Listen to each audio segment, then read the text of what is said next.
होती है फीलिंग्स जरा समझो ना सनम मेरी फीलिंग्स को।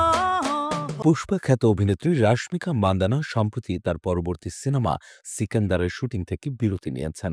সালমান খানের বিপরীতে অভিনীত এই সিনেমাটির শেষ লটের শুটিং শুক্রবার হওয়ার কথা থাকলেও জিমে আঘাত পাওয়ার কারণে এতে অংশ নিতে পারেননি এই অভিনেত্রী। রাশমিকার ঘনিষ্ঠ সূত্র জানায়, জিমে আঘাত পাওয়ার পর এই নায়িকা বিশ্রামে আছেন এবং ধীরে ধীরে সুস্থ হয়ে উঠছেন।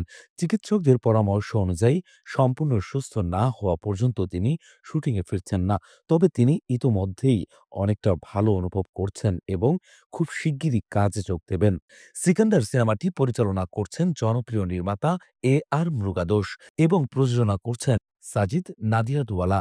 সিনেমাটির প্রধান চরিত্রে রয়েছেন বলিউড সুপারস্টার সালমান খান, আর তার বিপরীতে অভিনয় করছেন রশ্মিকা মান্দানা। দক্ষিণী সিনেমার জনপ্রিয় অভিনেত্রী কাজল আগারওয়ালও এই সিনেমার একটি গুরুত্বপূর্ণ চরিত্রে অভিনয় করছেন।